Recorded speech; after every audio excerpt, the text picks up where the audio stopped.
పాలలో నాకు పరవానం పెడుతుంటే పరమాత్ముడనుకున్నా. ఆడు కొమ్మని నాకు ఆట బొమ్మాలిస్తే దయగల్ల మారాజు ధర్మాత్ముడనుకున్నా.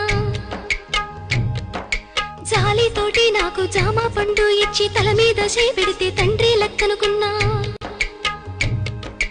ఎండి గిన్నెల పాలు పోసి నాకిస్తుంటే దండి గుణము చూసి దండాలు పెట్టినా.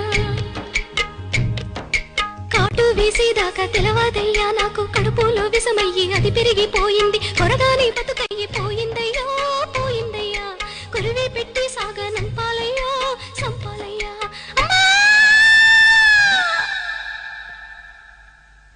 ఎన్నో పూసల నుంచి పొత్తి కడుపులోకి పలుగు వేసి పేగు పిగిలించుతున్నట్టు ఎన్నాడెరుగని నొప్పి ఎందులకి నొప్పి ఈ బాధ నాకెందుకొచ్చిందయ్యా వచ్చిందయ్యా. ఈ జన్మ